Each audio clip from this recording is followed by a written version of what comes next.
Saya makannya juga gitu. Lah, kok sampai sore banget kamu makan siang banget? Ya udah biasa gitu, kadang malah 3:30.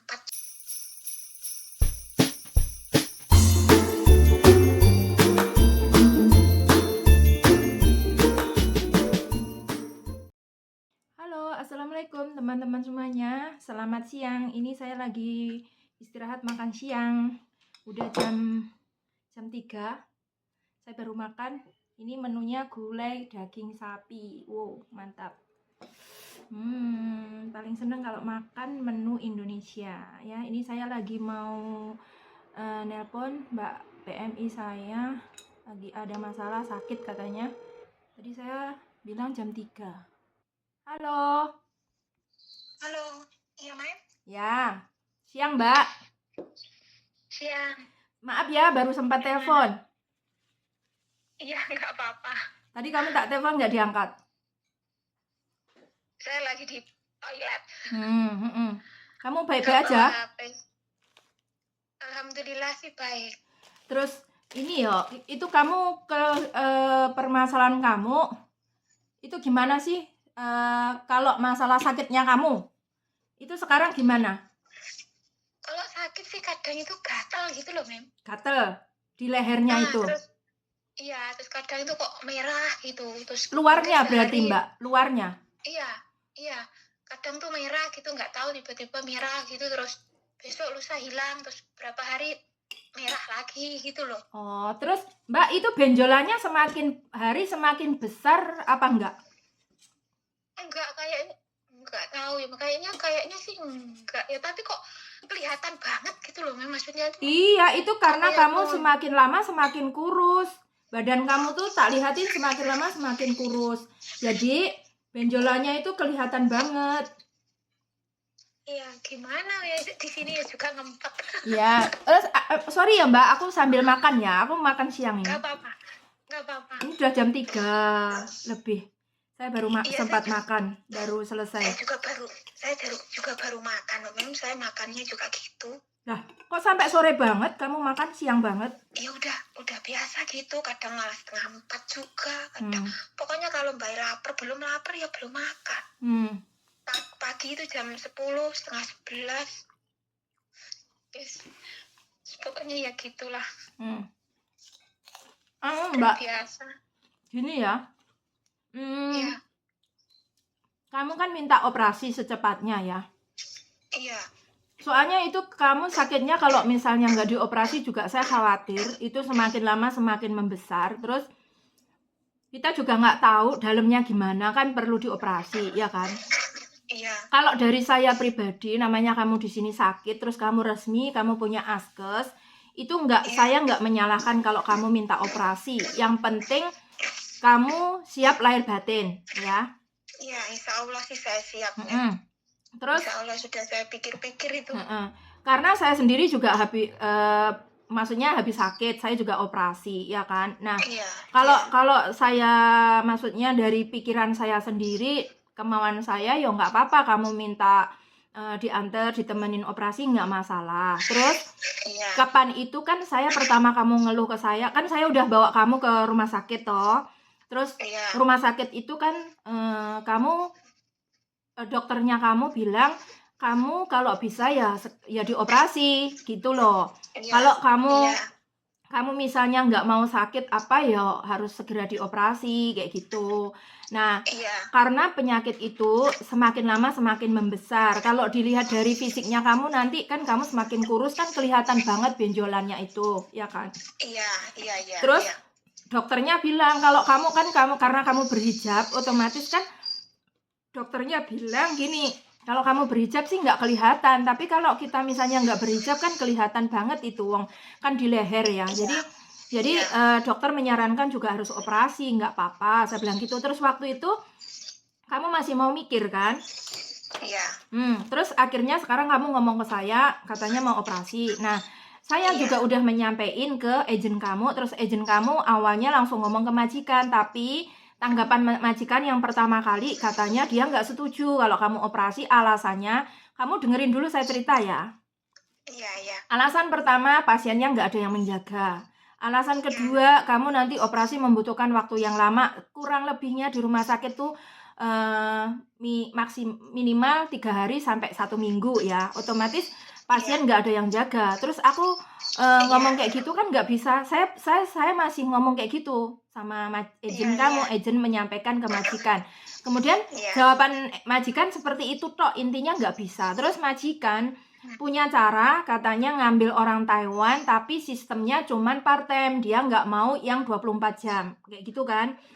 Nah itu juga sulit karena ama kamu tuh orangnya juga beda sama orang lain, sama pasien lain. Ama kamu tuh nggak bisa dijaga sama anaknya sendiri kayak gitu, apalagi adaptasi sama orang lain, sama orang Taiwan apa kan dia susah. Otomatis si majikan kamu merasa keberatan kamu operasi. Nah terus aku dapat berita kayak gitu, saya langsung musyawarah rapat kan di kantor karena saya merasa kenapa orang lain bisa operasi, kamu nggak bisa operasi kayak gitu, dengan alasan pasien nggak ada yang menjaga. Nah saya meeting di kantor itu, saya musyawarahkan sama orang-orang kantor, sama sales kamu, kita maksudnya sama kantor tuh dikasih tahu, sama bos agent juga dikasih tahu, majikan tidak boleh melarang TKW-nya untuk operasi ya, untuk berobat, untuk operasi itu nggak boleh dilarang. Jadi selama penyakitnya itu nggak fatal banget, masih bisa diatasi di Taiwan, itu harus boleh, harus menyetujui kayak gitu ya.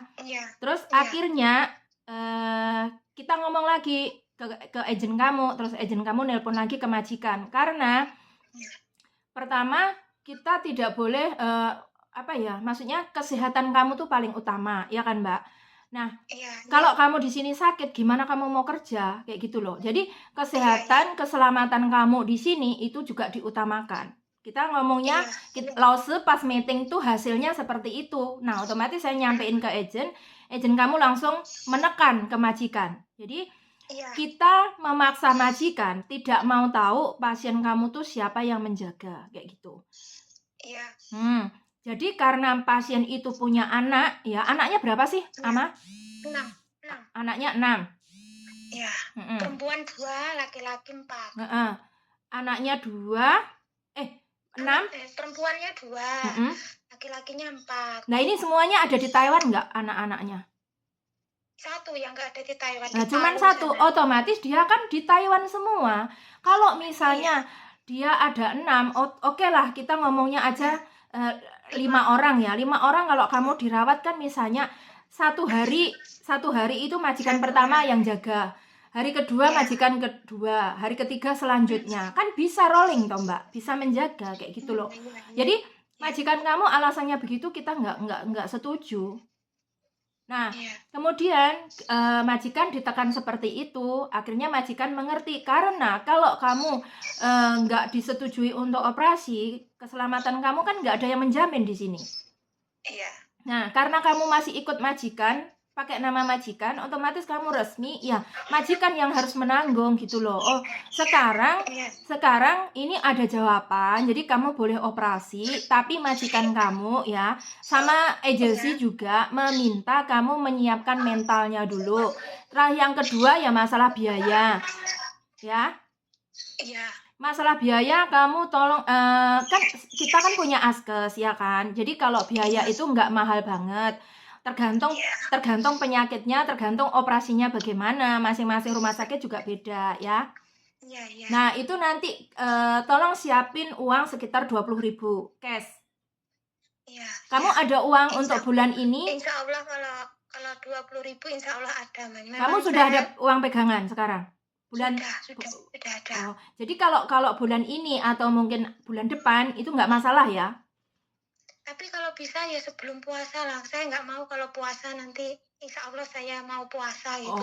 Jadi kalau puasa jangan sampai nggak puasa gitu loh. Oh iya. Kalau bisa ya sebelum puasa gitu loh. Ya kita usahain ya. Jadi kalau kamu udah ada jadi sekarang pun kamu ada uang pegangan 20.000 cash. Ada. Oke. Ya nanti saya sampein ke agent.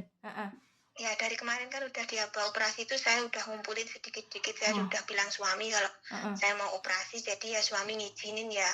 Apa gitu. Pantesan majikan kamu ada transfer ke saya cuman beberapa ribu aja, nggak banyak kamu kirimnya beberapa bulan ini. Saya kirim ke kan beberapa bulan ini nggak banyak, iya. sedikit-sedikit saya kumpulin. Iya, jadi majikan transfernya ke saya cuma sedikit-sedikit. Jadi saya juga, tapi saya nggak ngerti kenapa kok kamu kirimnya sekarang kok menurun. Oh ternyata kamu ngumpulin uang kayak gitu, nabung kayak gitu untuk persiapan operasi kamu. Baguslah. Jadi nanti kalau misalnya kamu nanti selesai operasi karena mungkin harus nebus obat, biaya rumah sakit, biaya operasinya apa sekitar 20.000 itu, yang penting sudah ada di tangan kamu, ya udah kita nggak ada masalah kayak gitu loh. Ya alhamdulillah udah ada, Mem. Terus saya minta Mbak, ada satu syarat yang saya mau minta. Ini udah kebiasaan, udah maksudnya peraturan kita agensi ya. Saya minta surat pernyataan dari keluarga kamu ya. Nanti saya kasih contohnya. Surat pernyataan itu menuliskan bahwa kamu mau menjalankan operasi di sini ya. Terus caranya gimana? Nanti ditulis, suami kamu suruh ngetik atau suruh nulis tangan nggak apa-apa, terus difoto kirim ke saya kayak gitu. Jadi yang isinya bahwa kamu mau menjalankan operasi di sini. Nah itu atas kemauan kamu sendiri, tidak ada paksaan. Nanti kalaupun ada terjadi sesuatu hal yang tidak diinginkan atau gimana, itu yang menanggungkan kamu sendiri kan. Jadi diketahui sama keluarga kayak gitu. Jadi ada persetujuan dari keluarga kayak gitu loh. Iya. Nah itu kan kamu nanti yang tanda tangan nanti suami ya yang nulis ya. Iya. Nanti saya kasih contohnya. Iya. Nah soalnya kalau nggak begitu kita khawatir nanti kan namanya operasi itu pasti dibius ya kan. Nah kita bukannya nakut-nakuti kamu, enggak.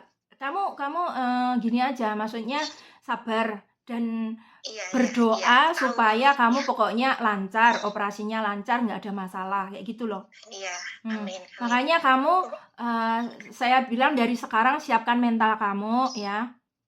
Iya. Jadi kamu nggak usah banyak pikiran, nanti urusan kamu, masalah pasien kamu itu urusan majikan, jadi kamu nggak usah khawatir lagi ya. Iya. Nanti pokoknya sewaktu-waktu insya Allah saya siap lah, Mem, tergantung dari agent sama Mem kapan gitu aja. Insya Allah saya siap. Nanti insya Allah yang jagain kamu di waktu operasi juga insya Allah juga saya. Ya alhamdulillah. Kalaupun Mem repot nggak apa-apa kan ya. Ya kita usahain. Saya usahain jadwalnya nanti kan sebelum operasi kan pasti kita ke rumah sakit lagi ya kan. Terus ngatur kapan kamu operasinya, itu nunggu dokter, jawaban dari dokter gimana kayak gitu. Kan itu kan ngantri dijadwalkan kapan kayak gitu. Iya. Dan kamu pokoknya harus sabar dulu. Yang penting kan biaya udah siap, mental kamu udah siap, ya udah nggak apa-apa. Iya. Minta tolong usahain sebelum puasa lah pokoknya. Iya. Jangan sampai pas puasa. Ya udah kamu yang sabar, minta doa sama keluarga, jangan lupa ya. Iya. Ya udah. Terus kalau masalah itu Mbak, masalah yang sakitnya kamu payudara udah sembuh? Alhamdulillah sekarang sih udah nggak ngerasain apa-apa. Oh, jadi cuma keras aja, cuma kalau pas waktu head itu loh, waktu mau men itu kadang nyeri gitu. Tapi saya minum obat itu satu udah nggak apa-apa. Oh, obatnya yang dokter kasih itu dulu itu resepnya? Iya. Itu kan saya beli di apotek kan ada gitu. Saya kan ya juga siap-siap gitu. Mbak, terus lukanya itu udah kering belum? Yang luka yang luar itu? Udah kering. Jadi nggak ada keluar air atau darah atau nanahnya udah nggak ada ya? Nggak ada. Alhamdulillah nggak ada. Terus apa lagi? Ada pertanyaan nggak yang mau ditanyain? Ya enggak lah, alhamdulillah udah cukup lah. Ya oke. Jadi kamu sabar ya. Kita usahain secepatnya atur waktu ya. Iya. Oke, makasih gitu aja Mbak ya. Iya, makasih ya Mem ya. Sama-sama. Assalamualaikum. Ya. Waalaikumsalam. Oke teman-teman, itu tadi saya dapat info dari anak saya, katanya dia ada masalah ya. 3 bulan yang lalu dia masalahnya payudara itu ada bengkak ya, pernah operasi di Indonesia, terus infeksi air ASI. Nah kemudian dioperasi di Indonesia, nah nyampe Taiwan dibuat kerja, dia ada infeksi lagi, terus dia ada keras kayak gitu, kemudian keluar darah. Kemudian sampai Taiwan sini kita bawa dia ke rumah sakit, udah dikeluarin, disedot airnya, kemudian udah sembuh, sampai sekarang udah kering lagi, nggak kambuh lagi. Nah ini ada gejala baru, itu ada benjolan di leher, jadi kayak gondok itu ya. Iya ya, gondok ya Mbak? Kalau yang di dalam itu. Ya, jadi ada benjolan itu gede juga. Itu dia merasa nggak nyaman karena kadang-kadang ada rasanya gatal terus warnanya merah. Jadi kita juga nggak tahu ini penyakit apa, makanya Mbaknya meminta untuk operasi. Nah, awalnya kita udah ngomong sama majikan minta izin, awalnya nggak setuju karena pasien nggak ada yang menjaga. Tapi bagaimanapun kita tetap nggak boleh melarang Mbak PMI untuk tidak operasi atau tidak berobat, itu nggak boleh. Karena keselamatan Mbak PMI ini juga diprioritaskan ya, jadi nggak boleh kok kita nggak boleh berobat karena kita resmi, kita punya askes. Jadi kalau majikan melarang itu nggak benar ya. Jadi tapi sekarang agensi sudah berkomunikasi sama majikan kalau Mbak ini minta operasi, akhirnya menyetujui kan, karena takutnya kalau malah dia nggak dioperasi, malah di sini sakit fatal, dia misalnya kayak bahaya kan, jadi kan tambah nggak karu-karuan, nggak bisa kerja. Nah, kemudian rugi semuanya. Otomatis sekarang udah selesai. Mbak ini sekarang mau diatur untuk operasi. Saya minta doanya teman-teman semuanya ya. Nanti kalau misalnya Mbak ini operasi, saya minta doanya semoga operasinya lancar, Mbak ini cepat sembuh dan bisa kerja aktivitas kembali. Nah, buat teman-teman pesan saya ya buat teman-teman semuanya, kalau memang di sini kalian ada masalah dengan sakit atau mungkin mungkin kayak semacam nggak enak, ngerasain nggak enak atau mungkin yang mencurigakan, kalian nggak usah takut, bisa periksa dulu ke klinik dulu ya. Kalau nggak harus ke rumah sakit besar, jadi boleh ke klinik dulu. Nanti kalau di klinik itu pasti ada, kalau misalnya bahaya dikasih surat rujukan untuk periksa ke rumah sakit. Nah, nanti rumah sakitnya cari dokter yang bagus apa. Jadi di Taiwan itu semua dari obat, dari rumah sakit, dari dokter itu semuanya bagus, nggak usah khawatir, dan biayanya juga bisa terjangkau karena kita punya askes ya. Jadi kalian nggak usah khawatir, kalian harus berani jujur, harus berani ngomong sama majikan ya, nggak usah ditahan karena kalau misalnya sakit di sini kita sudah jauh dari keluarga, mumpung kita di sini punya biaya, jadi nggak apa-apa, kalian bisa berobat di Taiwan seperti itu. Oke, mudah-mudahan informasi dari saya bermanfaat bagi teman-teman semuanya. Selamat beraktivitas, semoga semuanya sukses, tetap semangat, sabar, jaga mood. Semoga Gusti Allah selalu memberkahi. Terima kasih. Wassalamualaikum. Bye-bye.